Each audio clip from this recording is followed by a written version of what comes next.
जयंती. ज्ञान नाही विद्या नाही ती घ्यायची गोडी नाही. ज्ञान नाही विद्या नाही ती घ्यायची गोडी नाही. बुद्धी असून चालत नाही तयास मानव म्हणावे का?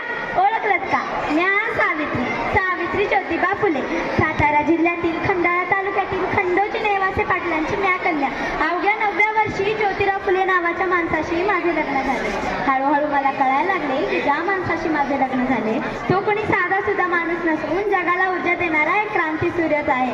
त्या काळी बायांनी हुंडा मांडायची पद्धत नव्हती. बाईच्या जातीला कसं आपण भलं, आपलं घर भलं, घरातील माणसं, स्त्री पुरुष उच्च नीच असा लई भेदभाव. पण या सर्वांवर एकच उपाय होता, ते म्हणजे शिक्षण. शिक्षणाचा ध्यास हे एकच कुळ ज्योतिरावांच्या मनात होतं.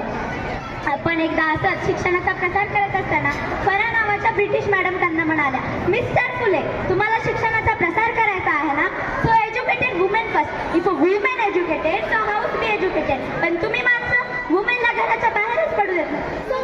So bad mister Phule, so bad.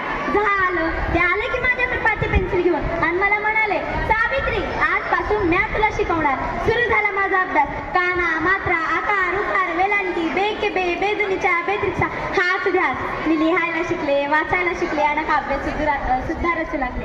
आणि अशातच 1 जानेवारी, होय शनिवारी 1 जानेवारी 1848ला पुण्यातील भिडेवाड्यात आम्ही पहिली शाळा सुरू केली. आणि मी पहिली शिक्षिका आणि मुख्याध्यापिका सुद्धा. शिळपटासारखं जगला तर काम तमाम होईल, पण जर वाघासारखं जगला तर नाम होईल. पण या समाजाचं मात्र धर्म बुडाला म्हणून बोलले पोलीस. अहो, एखाद्या सामान्य माणसानं शिक्षण घेतल्यास कोणता धर्म बुडतो? इतका तकला तू असू शकतो का हा धर्म? अहो, या धर्मासाठी माणूस असतो का माणसासाठी धर्म? माणसासाठी धर्म. यासाठी आम्ही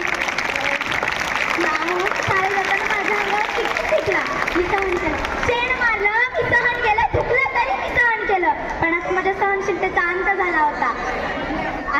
अचानक एक तिंगड माझ्या समोर येऊन मला म्हणतो, ए टवळे, कुठे निघालीस? आधी आमच्या पोरी बाईंना शिकवणं बंद कर. तुला तुझी आबरू प्यारी आहे का हे शिक्षण? कदाचित त्याला माहीत नसावं की आम्ही सुद्धा ज्योतिराव फुले यांच्या पत्नी आहोत. अशी सनकन कानाखाली वाजवली सुनावलं. आज आलास थोबाड फुटलंय, पण जर पुन्हा आलास ना तर तुझ्या रक्ताने ही धरती रंगवेल. स्त्री कोणत्याही जातीची किंवा धर्माची असो, ती या सर्वालाच बळी पडत आली आहे. अहो, एखाद्या स्त्रीचा नवरा वारला तर तिनं सती जायचं. आपला नवरा वारला त्यात त्या स्त्रीचा काय दोष? यासाठीच आम्ही काम केलं. इंग्रज सरकारनं सती प्रथा बंदी सुरू केली होती.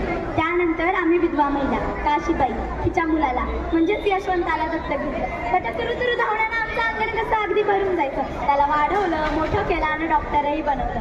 पण अशातच पुण्यात प्लेगची साथ पसरली होती. लोक काकेत गाठी होऊन त्यांना मरून